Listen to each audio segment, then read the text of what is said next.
called the limbic system. And this is very important in the processing of emotions. Within the limbic system are the amygdala, two nuggets of tissue, one in each half of the brain. They are no bigger than a fingernail, yet they are the brain's central command center for our emotional reactions. One of the simplest and strongest of these is fear, a primal emotion we all share. If you had to pick one brain region that was most important in fear, it would be the amygdala.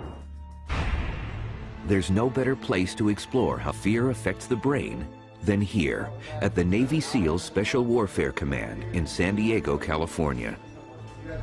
Recruits are put through specialized training to change the way their brains react to fear.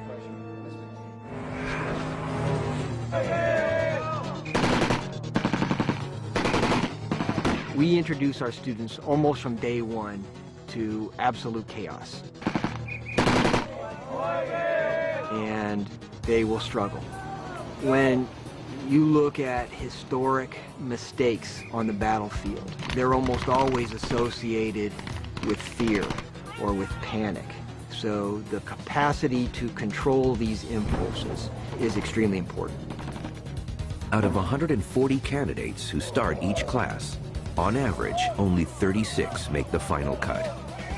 Successful recruits seem better able to adapt their brains to the demands of the job. It's not really necessarily the physical people who get through there. There have been Olympic athletes who've dropped out of training. And there's this 140-pound farm kid from Nebraska who'd never seen the ocean before, and he graduated. Why is that? To answer that question, the Navy turned to neuroscience. When confronted with fear, it's the amygdala that responds to information from our senses and instinctively presses the body's panic button.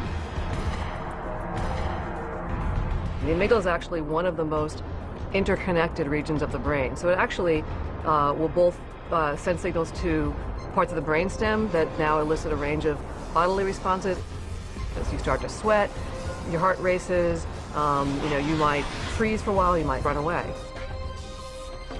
This exercise, known as the hooded box drill, is part of the close quarters defense system and is one of the ways the U.S. Navy conditions its recruits to control these amygdala signals. Our students are deaf and blind. Our instructors will set up a scenario, and then the hood comes off, and the student has to respond. Well, when you're under that hood, you have just a moment to kind of gather your thoughts and think of scenarios that could come your way. Sometimes the correct response is swift and lethal. Sometimes it's nonviolent. Hey man, do you know where the gas station is? My car ran out of gas. Yeah, there's one back that way. It is? Yeah. All right, thank you. It's supposed to simulate those quick snapshot situations, those high-risk situations that just happen in an instant.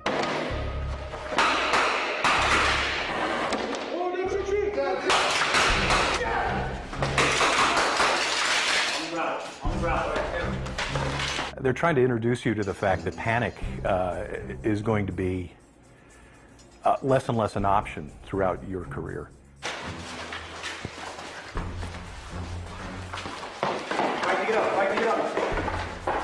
So the right way to do training is to expose people to scary situations where they can get used to them and know how to react when they're confronted with it.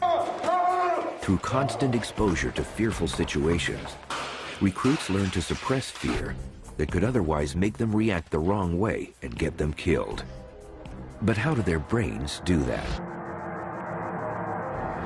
What scientists discovered is that as humans evolved, another part of the brain, called the cortex, also became involved in processing fear. The part that makes us most human about the brain is our frontal cortex.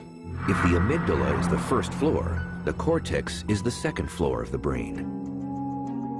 It's the brain's thin, wrinkly outer layer that's divided into 4 sets of lobes. If you unfolded the cortex of a monkey, it would be about the size of a piece of paper. If you unfolded our cortex, it's about 4 sheets of paper, large, and the reason it's wrinkly is because you have to squish that all inside of the skull. The frontal lobes comprise the area just above our eyes, and these are the newest rooms of the brain. As humans evolved, the frontal lobes became the place where conscious, rational thought is processed. It's where we do our problem solving. The frontal lobes are so interesting because they are really the conductor of the brain. They synchronize all activity. Scientists made a major breakthrough in fear research when they found that information from our senses reaches the amygdala almost twice as fast as it takes to get to our frontal lobes. The speed of the different brain signals means unless we instinctively know how to react to a potential threat, we may freeze in fear, waiting for the frontal lobes to catch up to figure out the right response. Part of what happens with fear and panic is the unknown, is not knowing what to do next, and so your brain essentially freezes the way a deer freezes in the headlight. So the amygdala may get very fast signals about fear, but sometimes they're wrong, and quickly the situation may say to you, no, it's not a fear situation, and you're not afraid. So these very quick amygdala signals that you get can be controlled in sort of a top-down way. This is where the Navy's training comes in. It teaches recruits to minimize that delay by generating fast, accurate reactions to situations. Hands up, you two. Hands up.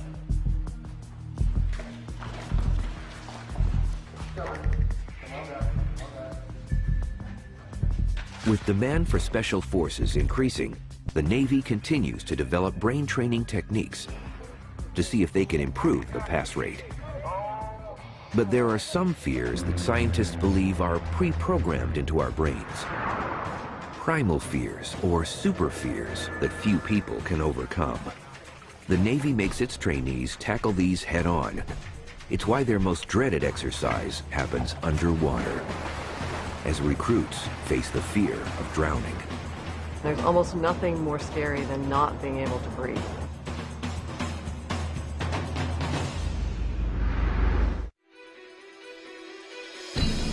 We are learning more now about the brain than at any other time in history, how it's put together and how it operates. Breakthroughs in brain science are helping the Navy to rethink how they train SEAL recruits. Everybody keep passing the commands. Specialized exercises can improve their brain's reactions in fearful combat situations. But the candidates need something more to cope with a super fear like drowning. Experts believe evolution has hardwired our brains to dread being trapped underwater. As a result, it's almost impossible to control the brain's overwhelming impulse to surface for air. And it's why recruits struggle so much to pass the underwater pool competency test.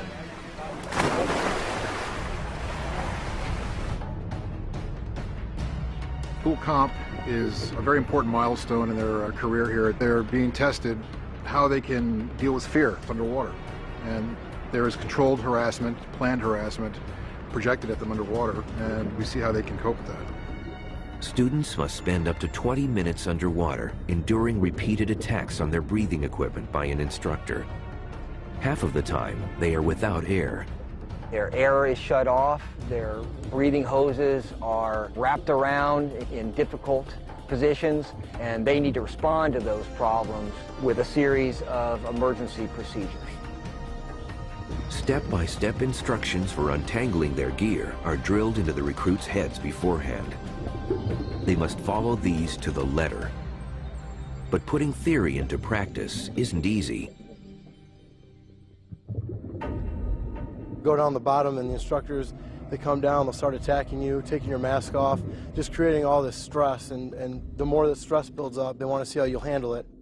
As the trainee begins running out of air, his brain's amygdala pushes the panic button that urges him to surface. His frontal lobes must win this battle in the brain if he's to stay in control. Physically, it's very challenging. You have to hold your breath for longer than you normally would. The instructors just take you kind of to that breaking point to see how you respond. No sooner has the candidate untied one set of knots than his instructor is back attacking him again and again. the more that stress builds up, they want to see how you'll handle it. Will you want to go to the surface and get air, which you want to do, or will you take the little air you have and all the problems and solve them and do what's necessary in order to pass the test? More SEALs fail pool comp at this stage in their training than anything else.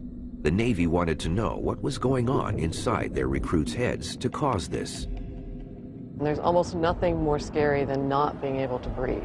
That creates a tremendous stress response. You have this huge release of stress hormones that make controlling things with thought more difficult. Under normal conditions, the brain communicates with the body using minute electrical signals.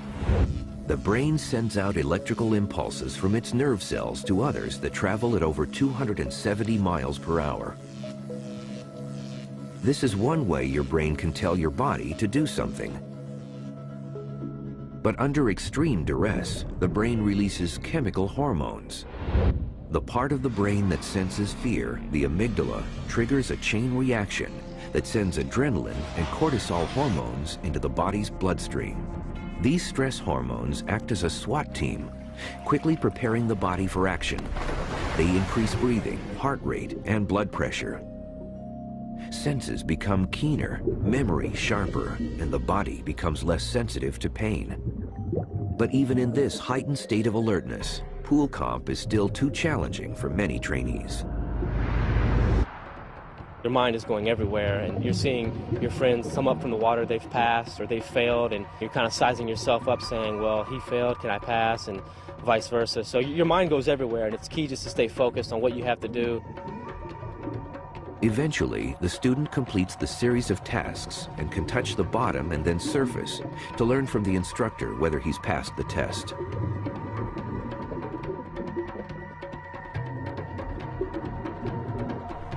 I feel fine. Few SEAL candidates succeed at pool comp the first time. They get 4 attempts, and there's more at stake with each try. The most common reason for failing pool comp is panic, losing composure underwater. Some of our students, that's it. We will performance drop them from training. The Navy wanted to help borderline candidates who had the potential to pass these crucial phases in training. After consulting with experts, they came up with a groundbreaking mental toughness program, a set of techniques to boost the trainees' ability to control fear, even in the most extreme situations. You guys need to stay fired up while you're out there. The pain, the cold, and all that stuff. It's going to eat away at you, but you got to keep going. The techniques that we're most interested in are what I call the big 4: goal setting, mental rehearsal, self-talk, and arousal control. Scientists think goal setting works by assisting the frontal lobes. As the brain's supervisor, the frontal lobes are responsible for reasoning and planning. Concentrating on specific goals lets the brain bring structure to chaos and keeps the amygdala, the emotional center of the brain, in check.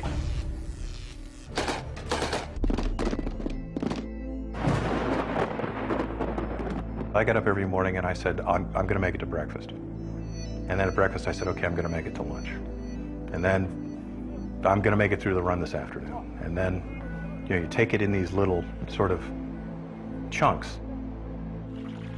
The second technique, mental rehearsal or visualization, is continually running through an activity in your mind.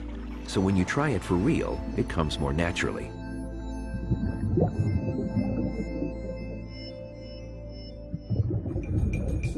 If you practice in your mind first and imagine and rehearse how you might do in these stressful situations, the next time in reality you're faced with these situations is actually, in effect, the second time you faced it.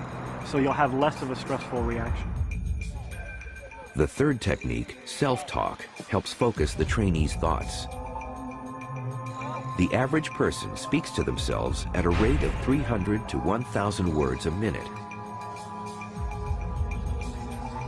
If these words are positive instead of negative, can do instead of can't, they help override the fear signal coming from the amygdala. The frontal lobes are always on, so it's very easy to think about something difficult, something bad, like I'm going to fail. What am I doing here? I didn't practice enough. What you're trying to do is you're trying to replace those bad thoughts with good thoughts.